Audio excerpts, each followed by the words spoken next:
Hello, I'm going to do another snippet of my memories from way, way back. Okay, this one's about things I did in the garden at the house where I lived when I was your age and a bit older as well. Um, in our garden, we had quite a few rose bushes, which my mother planted and loved. Her favourite was a peace rose. It was called Peace, as in being peaceful and quiet and calm and happy and everything. And it was sort of pink, a very pale pink and pale yellow, sort of the petals merged from one colour to the other. It was a lovely rose.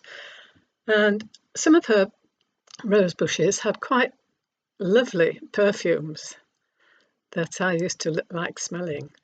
And so a couple of times when I was young, I decided I was going to make some perfume from rose petals because they smelled so lovely.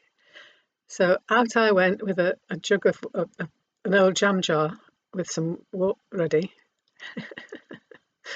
and I went and picked a load of these petals and put them in the jam jar, filled it up with water, and shook it up a lot and left it for a little while. I put the lid on before I shook it up and left it for a while. And so when I went back to see what it smelt like, it stank. It was terrible. So I had to chuck it away. I tried again, different flowers, different ways of doing it, but I didn't actually know how to make perfume anyway. I was just experimenting, and it all turned out smelling horrible. So I don't recommend that as a as an experiment.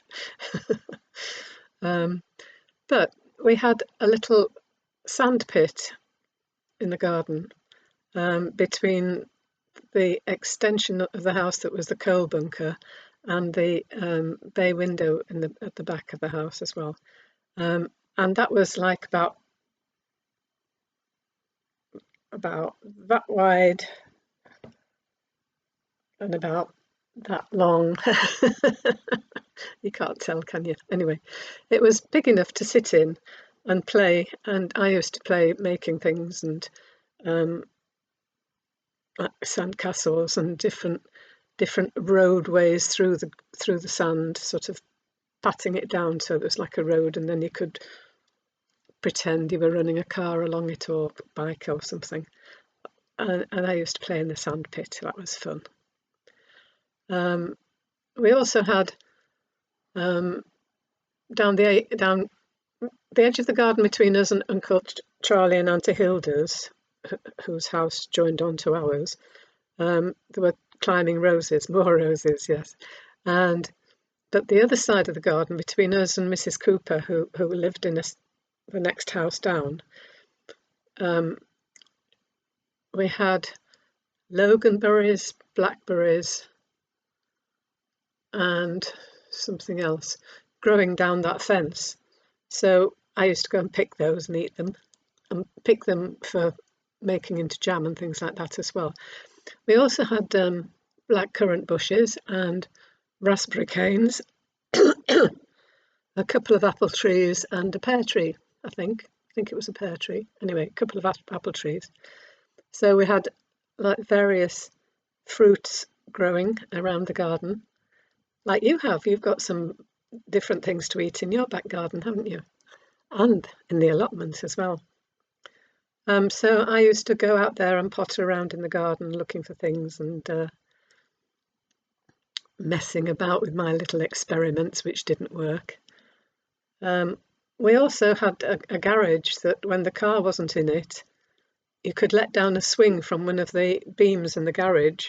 And so if the weather wasn't good enough to potter around in the back garden, I used to go and swing on the swing for ages because I liked doing that. And it was something I enjoyed doing, and we had it in the garden, so I didn't have to go and find one somewhere else.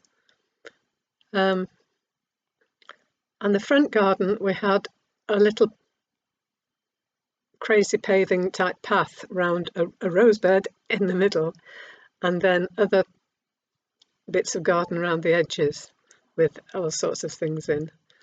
And outside our garden at the front, there was a footpath that went down in front of all the houses, and then little grass verges. And on the grass verge outside our house, there was a mountain ash tree, which I loved because it was a really nice shaped tree, but it also had flowers in the spring, and hanging down there were sort of clumps of berries. And there are some mountain ash trees in one of the places that I walk quite a lot, the Wilkie Winds, which is where they planted the Millennium Wood, and I go there quite regularly. So I look forward to seeing the mountain ash when it comes into bloom in Wilkie Winds. That's today's snippet.